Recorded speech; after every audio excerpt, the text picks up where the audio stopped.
ना सदासिन्नो सदासित् तदानीं नासिद्रजो नो व्योमा परो यत् किमावरीवः कुह कस्य शर्मन्नम्भः किमासीत् गहनं गभीरं सृष्टि से पहले सत नहीं था, असत भी नहीं, अंतरिक्ष भी नहीं, आकाश भी नहीं था।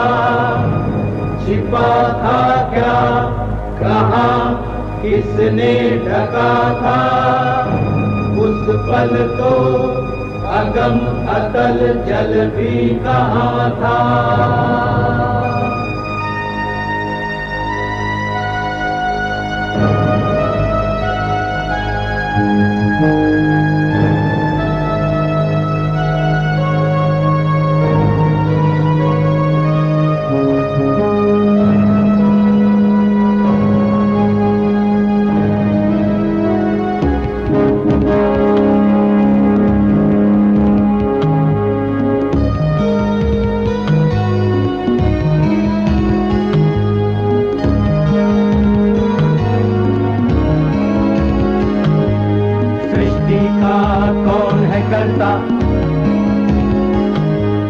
करता है वा अकर्ता, ऊंचे आकाश में रहता, सदा अध्यक्ष बना रहता, वही सचमुच में जानता या नहीं भी जानता है, किसी को नहीं पता, नहीं पता, नहीं है पता, नहीं है पता।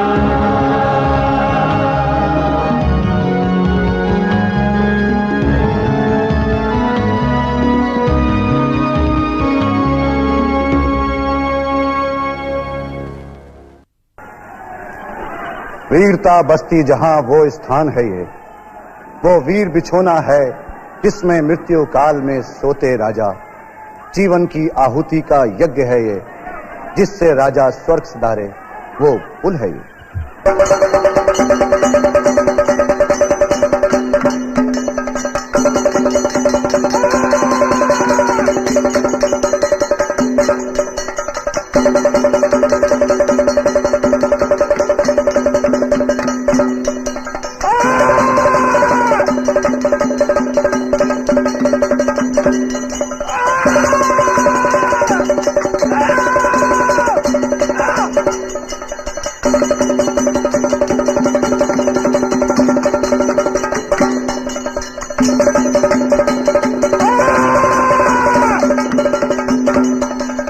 महाभारत युद्ध पर आधारित नृत्य बहुत जोरदार और पुरअसर होते हैं। कथकली शैली में महाभारत से संबंधित कई नृत्य हैं। भीम और दुशासन युद्ध इनमें मशहूर है। युद्ध के दौरान भीम अपनी प्रतिज्ञा पूरी करता है और दुशासन को पछाड़कर उसकी अंतड़ियां निकालकर रक्त पीता है और द्रौपदी के खुले केश उस रक्त से सानकर उन्हें बांध डालता है।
अरे ये आवाज कैसी?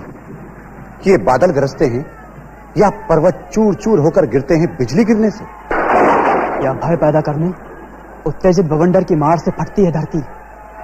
ये मंदिर गुफाओं की चट्टानों से टकराकर हवाओं से परेशान गुस्सैली लहरों वाला समुद्र शोर करता है। तो सही क्या है? अरे ये तो द्रौपदी के बालों को खींचे जाने की वजह से गुस्साए पांडवों के बीच के भाई भीमसेन और 100 भाइयों के बद से क्रोधित सम्राट दुर्योधन के बीच गदायुद्ध शुरू हुआ है।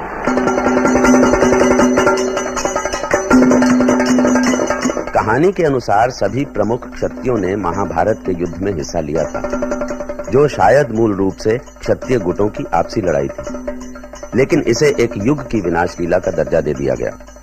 छोटे क्षत्रिय राज्यों की राज्य व्यवस्था को महाभारत की लड़ाई ने खत्म कर दिया, ताकि मध्य गंगा के क्षेत्र में एक केंद्रीय राजतांत्रिक शासन कायम हो जाए। इसलिए कुरुक्षेत्र युद्ध की वेदना सिर्फ प्रियजनों की मृत्यु का शोक नहीं है, ये वेदना एक समाज के अंत की भी है।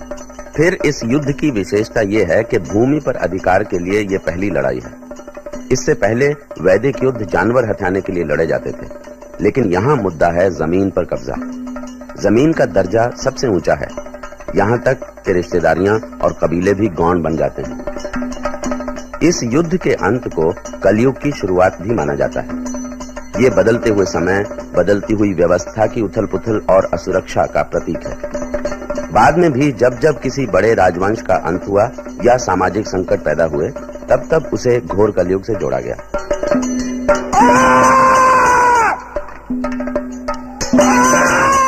महाभारत पर आधारित कृतियों में से सबसे पुरानी कृति शायद महाकवि भास का नाटक उरुभंगम है। मौर्य काल के तुरंत बाद लिखे गए इस महान नाटक का केंद्र है दुर्योधन वध। अरे राजाओं, ये ठीक नहीं है। युद्ध के नियमों के विरुद्ध है ये। युद्ध के मैदान में भीम ने दुर्योधन की जांघ पर गदा से प्रहार किया, लिटा दिया है उसे उसके कुल के सौभाग्य सहित। दुर्योधन थोड़ी देर और जीवित रहो। भीम की विशाल छाती को मैं अपने इस हल से खोद डालूंगा, बना डालूंगा क्यारियां उसमें। दया करें हलधर, हो प्रसन्न, कृपा करें। भीमसेन ने तोड़ युद्ध के नियमों को, गदावार से कुचल दिया है मेरी जंघाओं को। इसीलिए मैं अपने दोनों हाथों से जमीन पर घिसटता हुआ अपने अधमरे शरीर को ढोता हूं। दया करें हलधर, हो प्रसन्न, कृपा करें। आज मैं भूमि पर गिरा पड़ा हूं, सिर झुका हुआ है मेरा चरणों में आपके। क्रोध का विनाश करें, ताकि कुरुवंश के पितरों को जल प्रदान करने वाले मेघ रूपी पांडव जीवित रह सकें, क्योंकि हमारी शत्रुता युद्ध के कारण और हम खुद भी हो ही चुके हैं खत्म। भीम ने अपनी प्रतिज्ञा कर ली है पूरी। 100 भाई मेरे चले गए हैं स्वर्ग, और मैं खुद भी पहुंच चुका हूं इस दीन दिशा में। इसलिए बलराम, अब युद्ध का क्या काम? मेरी आंखों के सामने छला गया है तुम्हें, इसीलिए चढ़ा है मुझे क्रोध। तो छला ही गया हूं क्या भीमसेन से मैं? और नहीं तो इसलिए हुई है तुम्हारी ये दशा। सुनिए, जिसने इंद्र को अपमानित कर चुराया कल्प वृक्ष, जो हजारों वर्ष तक माया करके सोता रहा क्षीर सागर में, उसी जगत प्रिय कृष्ण ने सहसा भीम की गदा में प्रवेश कर मुझ जैसे छल रहिज और युद्ध के प्रेमी को मृत्यु के निकट पहुंचाया है। महाराज धृतराष्ट्र और गांधारी अंतःपुर की कुल वधुओं के साथ दुर्जय द्वारा दिखाए गए मार्ग पर चलते हुए इधर ही आते हैं। भरा हुआ है हृदय शोक से उनका।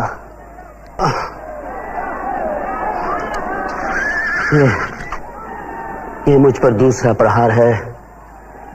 मेरे बालों को खींचकर गदा से प्रहार कर भीम ने मेरी जंघाओं को ही मुझसे नहीं छीना है, छीना है पिता के चरण छूने का अधिकार भी मुझसे। ये कौन है जो मेरा वस्त्र खींचकर मुझे राह दिखाता है? बाबा, मैं हूँ दुर्जय। दुर्जय बेटे, अपने पिता को ढूंढ। मैं थक गया हूँ बाबा। तो जा अपने पिता के गोद में आराम कर। मैं जा रहा हूँ बाबा।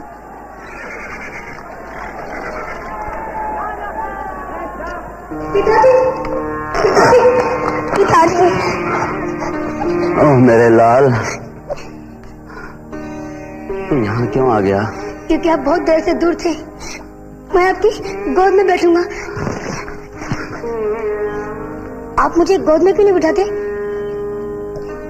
मेरे लाल, छोड़ दे उस आसन को जिस पर तू हमेशा बैठता रहा है।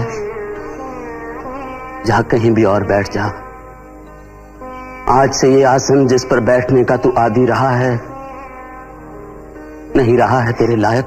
चलिए पिताजी, सब लोग आपकी राह देख रहे हैं। कौन लोग? दादी, बाबा और माता है। मेरे पुत्र, मैं चल नहीं सकता। मैं लेकर जाऊंगा आपको।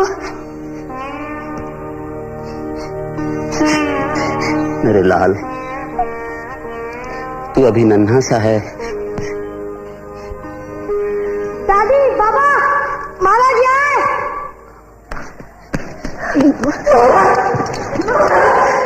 कहाँ है मेरा पुत्र? कहाँ है महाराज? वे यहाँ भूमि पर बैठे हुए हैं।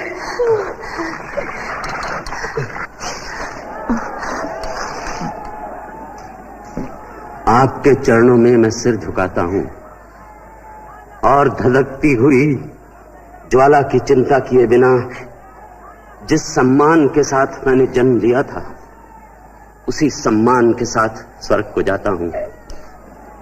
मां, मैं आपसे एक बात कहना चाहता हूं। कहो पुत्र। मैं हाथ जोड़कर कहता हूं, अगर मैंने किया हो कुछ भी पुण्य तो अगले जन्म में तू ही मेरी माता बनना। तुमने तो मेरे मन की बात कह दी। दुर्जय, तू भी सुन। जैसे सेवा करता था मेरी, वैसे ही करना पांडवों की। पूज्य मां कुंती की आज्ञाओं का सदा पालन करना। अभिमन्यु की मां और द्रौपदी को अपनी मां की तरह देना आदर। एक बेटे, याद रखना कि कीर्तिवान वैभवशाली गौरव की अग्नि से जिसका हृदय दमकता था वो तेरा पिता दुर्योधन युद्ध में समान बल वाले शत्रु का करते हुए सामना गिर गया है। ये सोचकर तू दुख को छोड़ दे। मेरी मृत्यु के बाद युधिष्ठिर की बलशाली बांह को पकड़ना, दाहिनी बांह के रेशमी वस्त्र को पकड़ पांडु पुत्रों के साथ मेरा नाम लेकर मुझे देना तू तर्पण।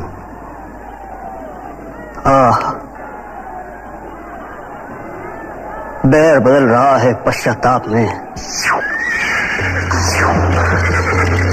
अरे ये कौन है जो अपने धनुष के टंकार से भयभीत बनाता है कौरवों के झुंड को? दुर्योधन के संग धनुष पर बाण चढ़ाकर युद्ध यज्ञ में जीव आया मैं पांव बढ़ाकर, वैसे ही मैं फिर आता हूं इस सोने रण में मानो अश्वमेध की पूर्णाहुति के क्षण में। ये तो द्रोण पुत्र अश्वत्थामा हैं जो इधर ही आ रहे हैं। हो युद्ध के लिए इच्छुक राजाओं, तुम बचे हुए हो थोड़े ही समय के लिए। हर सांस के साथ डूब रहा है जीवन तुम्हारा।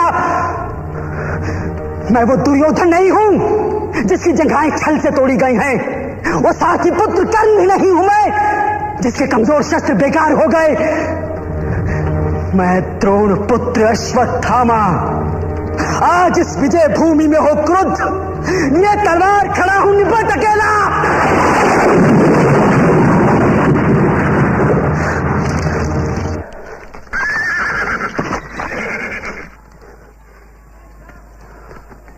हे गुरुराज, ये क्या है? ये मेरे असंतोष का फल है गुरुपुत्र। हे गुरुराज, मैं आपकी सेवा में भेंट करूंगा सच्चा सम्मान। तुम क्या करोगे? युद्ध छेड़ने के लिए सदा उत्सुक, सवार गरुड़ की पीठ पर 4 भयंकर भुजाओं वाले धनुष और चक्र को धारण किए हुए कृष्ण को पांडु पुत्रों समेत बाणों का जाल बना नष्ट कर डालूंगा, और लगेगा यह दृश्य किसी गड़बड़ तस्वीर की तरह। नहीं नहीं, ऐसा ना कहें। जिनका हुआ था अभिषेक, वो सारा राजवंश सो चुका है पृथ्वी की गोद में। कर्ण सिधारे हैं स्वर्ग को, शांतनु पुत्र भीष्म भी पड़े हैं धरती पर। शत्रु का सामना करते हुए 100 भाई भी मारे गए मेरे युद्ध में। मैं खुद भी पहुंच गया हूं इस दयनीय दशा में। इसलिए हे गुरुपुत्र, धनुष को त्याग दें आप। हे कौरवराज, आज जब युद्ध में पांडुपुत्र भीम ने खींचा तुम्हारे बालों को, किया वार गदा का, तब उसने ना सिर्फ तुम्हारी जांघों को तोड़ा है, बल्कि तोड़ा है तुम्हारे मान को भी। गुरुपुत्र, मान ही तो शरीर है राजाओं का। मान के लिए ही तो किया था युद्ध को स्वीकार मैंने। गुरुपुत्र, देखो कैसे मैं उस समय द्रौपदी को बालों से पकड़ खींच लाया था जुए के खेल में। कैसे अभिमन्यु को, जबकि वो था बालक, मार गिराया हमने। कैसे जुए में पांडवों को छल से जीता और भेज दिया जंगल रहने जंगली पशुओं के साथ। इस सब की तुलना में रण विद्या में प्रवीण पांडवों ने जो मेरी मानहानि की है वो कम ही है। पर मैं कर चुका हूं प्रतिज्ञा हर तरह से, आपकी महानता की, अपने प्राणों की, और वीर रहते हैं जहां उस स्वर्ग की सौगंध। आज रात मैं बोलूंगा धावा, और युद्ध करके भयानक पांडवों का करूंगा विध्वंस। गुरुपुत्र ने कहा है जैसा वैसा ही होना चाहिए। दुर्जय, यहां आओ। बिना अभिषेक के ही मुझ ब्राह्मण के आदेश से तुम अपने पिता के पराक्रम और बाहुबल से अर्जित इस राज्य के राजा हो।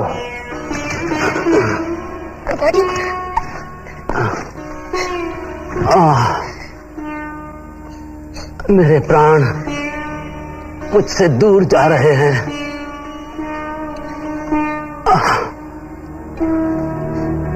ये रहे शांतनु और मेरे दूसरे पूज्य पूर्वज।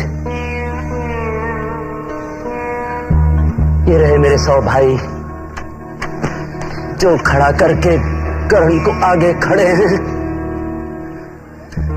अभिमन्यु इंद्र के हाथी इरावत पर बैठकर क्रुद्ध हो मुझे फटकारता है।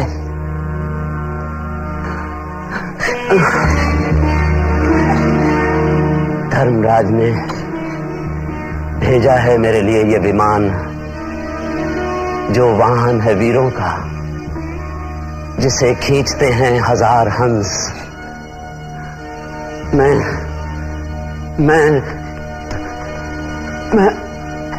आ रहा।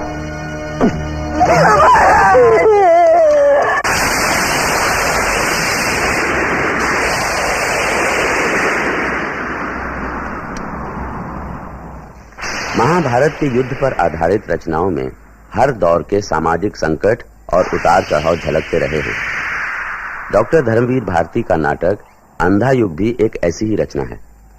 इस नाटक में महाभारत का संदर्भ है आज के अणुबम युद्ध के मंडराते खतरों और अंतरराष्ट्रीय तनाव का। माता, चलो चलकर अंतिम संस्कार करो अपने कुटुंबियों का। चलिए महाराज। विदुर, पुत्रों के विनाश से निष्फल हो गए इस राज्य को धिक्कार है। वृद्ध है शरीर, जर्जर है, चला नहीं जाता। संजय, तनिक रुको। किसके हैं रथ पे? उधर झाड़ी में छिपे छिपे। वो तो है कृपाचार्य, इधर कृतवर्मा है। संजय, क्या अश्वत्थामा? हाँ माता, वो अश्वत्थामा है।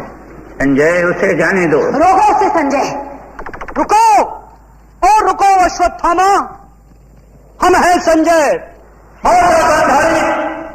महाराज संग है हमारे। अश्वत्थामा तो बिल्कुल बदला हुआ सा, वीर नहीं, वो तो जैसे भय की प्रतिमूर्ति है, रह रहकर कांप उठता है, रथ की बलकें हाथ से छूट जाती हैं।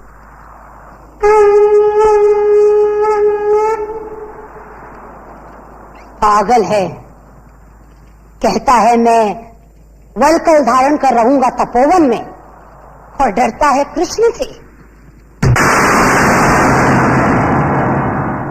पांडवों को लेकर साथ कृष्ण आ रहे हैं खोज में उसकी। मार नहीं पाएंगे कृष्ण उसे। मैंने उसे देखकर वज्र कर दिया है उसके तन को। लगता है ढूंढ लिया है प्रभु ने उसे। संजय, देखो तो तनिक।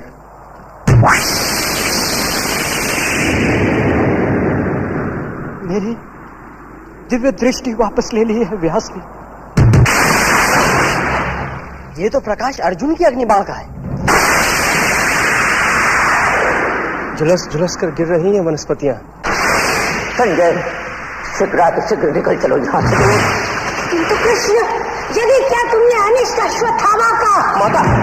माता, निकल चले यहाँ से, सुरक्षित नहीं है यहाँ। गिरते हैं जलते बाण यहाँ। चलिए महाराज।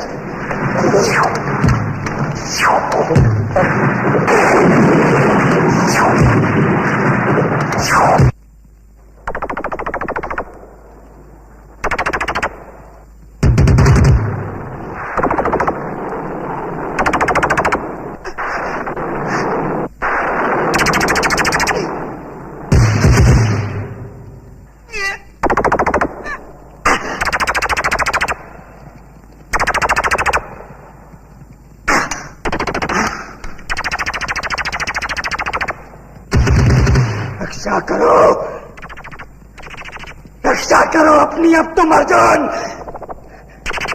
मैंने तो सोचा था वलकल धारण कर रहूंगा तपोवन में, पूरे पांडवों का निर्मूल किए बिना शायद युद्ध लिप्सा नहीं शांत होगी कृष्ण की। अच्छा, ये लो,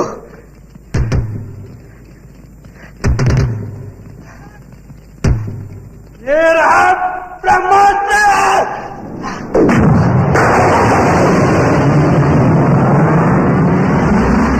ये क्या किया अश्वत्थामा नराधम? ये क्या किया? ये कौन दे रहा है अपनी मृत्यु का निमंत्रण मेरे प्रतिशोध में बाधक बनकर? मैं हूं व्यास। ज्ञात है क्या परिणाम तुम्हें इस ब्रह्मास्त्र का? यदि ये लक्ष्य सिद्ध हुआ हे नर पशु, तो आगे आने वाली सदियों तक पृथ्वी में रसमयी वनस्पति नहीं होगी। शिशु होंगे पैदा विकलांग और कुष्ठग्रस्त। सारी मनुष्य जाति बौनी हो जाएगी। जो कुछ भी ज्ञान संचित किया है मनुष्य ने सतयुग में, त्रेता में, द्वापर में, सदा सदा के लिए होगा विलीन। वो गेहूं की बालियों में सर्प फुफकारेंगे, नदियों में बह बह कर आएगी पिघली आग। भस्म हो जाने दो, आने दो प्रलय व्यास, देखूं मैं रक्षण शक्ति कृष्ण की। तो देख उधर, कृष्ण के कहने से पहले ही अर्जुन ने छोड़ दिया था नभ में अपना ब्रह्मास्त्र। नराधम, ये दोनों ब्रह्मास्त्र अभी नभ में टकराएंगे, सूरज बुझ जाएगा, राख बंजर हो जाएगी। मैं क्या करूं? मुझको विवश किया अर्जुन ने। मैं था अकेला और अन्यायी कृष्ण मानवों सहित मेरा वध करने को आतुर थे। अर्जुन सुनो, तुम वापस ले लो ब्रह्मास्त्र को। अश्वत्थामा, तू अपनी कायरता से मत ध्वस्त कर मनुष्यता को, वापस ले ले ब्रह्मास्त्र और मणि देकर वन में चला जा। व्यास, मैं अशक्त हूं, मुझको है ज्ञात रीति केवल आक्रमण की। पीछे हटना मुझको या मेरे अस्त्रों को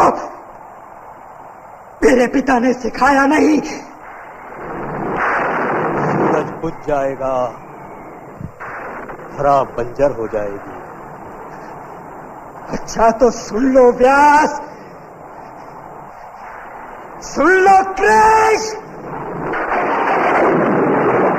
ये अचूक शस्त्र अश्वत्थामा का निश्चित गिरे जाकर उत्तरा के गर्भ पर वापस नहीं होगा।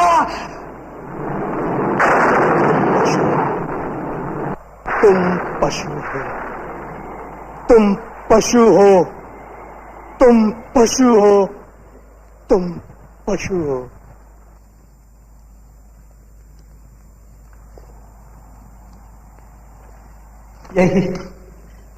यही वो स्थल है, यही कहीं धराशायी हुए थे महाराज दुर्योधन।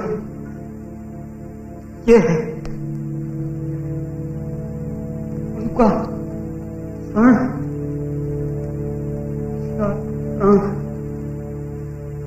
यह है गदा उनकी, यह है कवच उनका।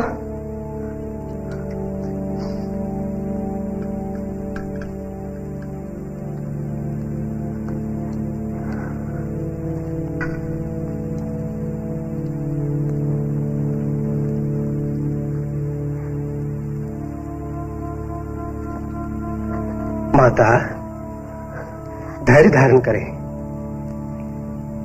कवच ये मिथ्या था, केवल स्वयं किया हुआ मर्यादित आचरण कवच है जो व्यक्ति को बचाता है। माता,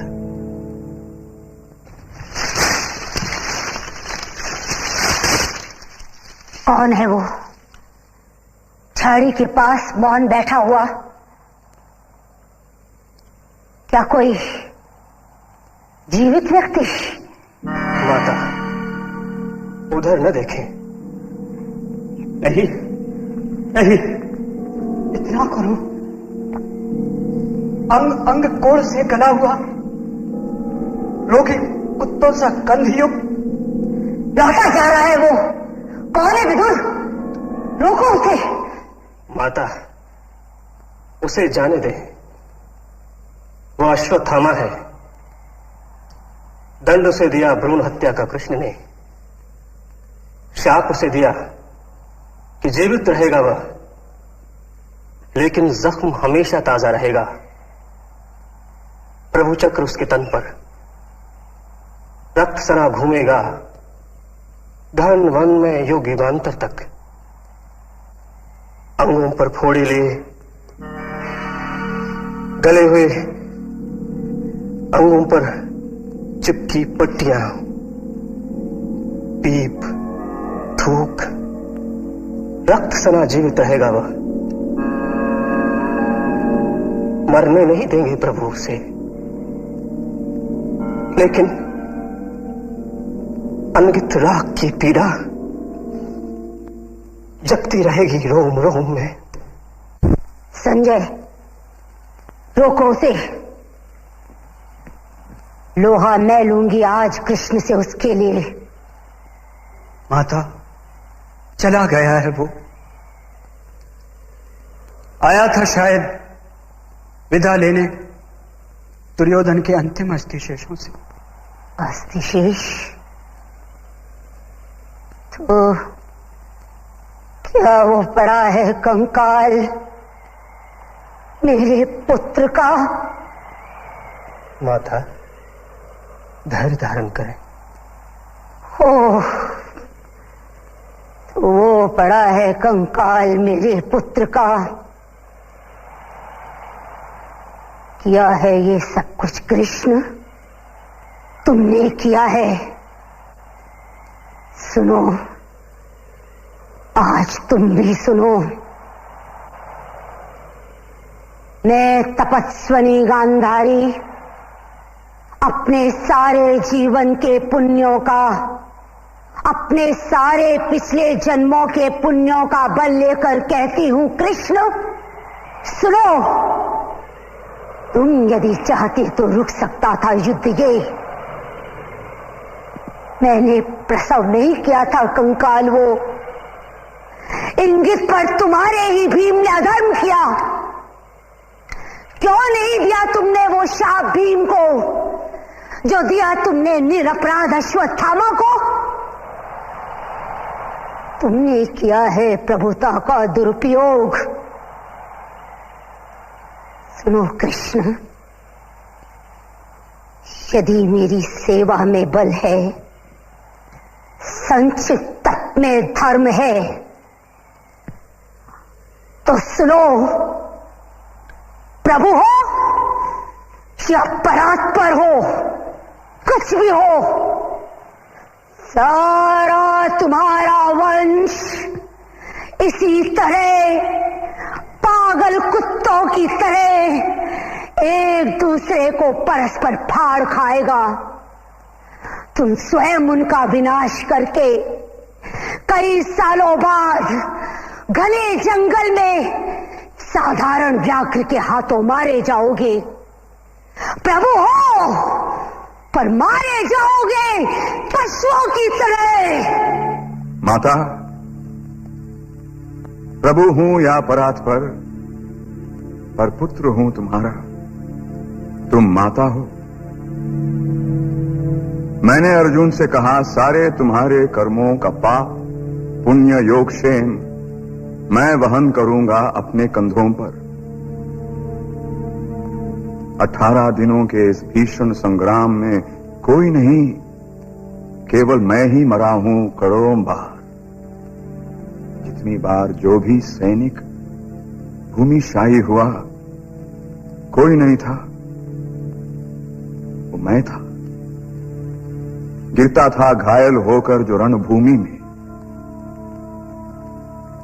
अश्वत्थामा के अंगों से रक्त पीप श्वेत बनकर बहूंगा मैं युग युगांतर तक। जीवन हूं मैं, तो मृत्यु भी मैं ही हूं। शाप ये तुम्हारा स्वीकार है। जब तक मैं जीवित हूं, पुत्रहीना नहीं हो तुम। प्रभु हूं या परात्पर, पर पुत्र हूं तुम्हारा। तुम माता हो।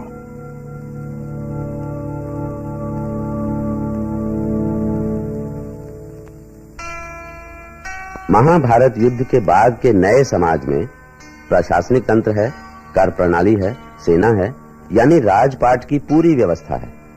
महाभारत के शांति पर्व को ईसा बाद की शताब्दियों में इस महाकाव्य में जोड़ा गया। इसमें राजतांत्रिक प्रणाली का पूरा वर्णन है। शांति पर्व में भीष्म अपनी मृत्यु शैया से युधिष्ठिर को राजधर्म, आपात धर्म और मोक्ष धर्म पर उपदेश देते हैं।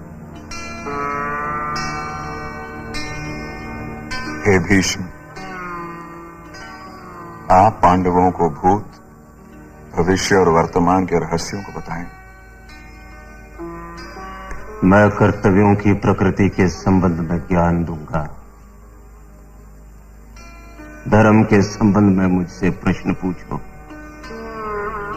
युधिष्ठिर भयभीत हैं कि आप उन्हें श्राप देंगे। वो युद्ध के लिए अपने आप को अपराधी समझ रहे हैं, अपने ही बंधु बांधवों को मारने की आज्ञा जो उन्होंने दी थी। भय छोड़ उसे निकट आना चाहिए। नीति युद्ध में लड़ना और यदि अनीति में सृजन चुनौती दे तो उनका वध करना क्षत्रिय का धर्म होता है। पितामह, ज्ञानी जन कहते हैं कि राजधर्म सभी धर्मों में श्रेष्ठ है। ये धर्म क्या है? इसका अर्थ क्या है? यदि कोई कार्य सही दिशा में पूरा न हो सके तो हृदय को छोटा न करें, निराश न हो। ये राजा का पहला कर्तव्य है। सत्य का पालन करना भी राजा का प्रधान कर्तव्य होता है। यदि कोई राजा सत्य के प्रति समर्पित हो तो उससे फिर किसी और के प्रति समर्पित होने की आवश्यकता नहीं रहती। प्रजा का कल्याण ही राजा की स्थायी चिंता होनी चाहिए। उससे स्वयं भी काम करना चाहिए, उसे सदैव कार्यरत रहना चाहिए। बुद्धिमान राजा यदि कर्महीन हो तो वो क्या है? वो एक विषहीन सांप के समान होता है। राजा को चौकसी में कभी भी ढील नहीं देनी चाहिए। उसे निर्बल से निर्बल शत्रु पर भी दृष्टि रखनी चाहिए। यदि लूटपाट फैल जाए और राज्य में इस उथल पुथल के कारण चारों वर्ण आपस में मिल जाएं और क्षत्रिय असहाय हो जाएं, तो क्या ऐसी स्थिति में जो क्षत्रिय नहीं है उन्हें शस्त्र उठाना चाहिए? बाढ़ के संकट में शूद्र, वैश्य या ब्राह्मण के अंतर का विचार नहीं करना चाहिए। भंवर में डूबते हुए मनुष्य को जो भी बचाता है वो सर्वोच्च सम्मान का अधिकारी होता है। मुक्ति का मार्ग क्या है? वासनाओं का, वासना रूपी जीवों का त्याग करो, वासनाओं से घृणा करो और शांति प्राप्त करो।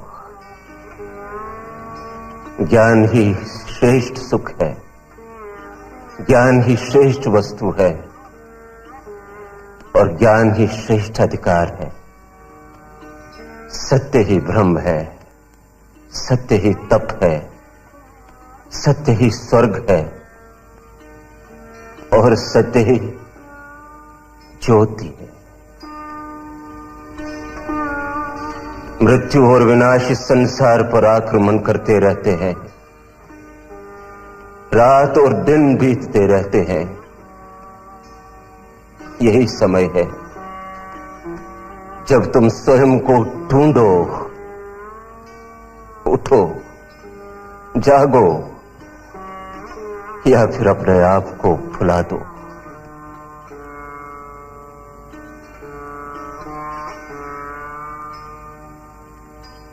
इस नए समाज में प्रियजनों के प्रति कर्तव्यों का स्थान रोजगार और संपत्ति के लिए संघर्ष ने ले लिया। सारे दायित्वों, सारे धर्मों का चरम बिंदु था राजधर्म। इसीलिए राजपद समाज के एक महत्वपूर्ण अंग के रूप में उभरा और राजसी आचरण पर ज्यादा जोर दिया गया। शांति पर्व हमारा ध्यान इस ओर ले जाता है।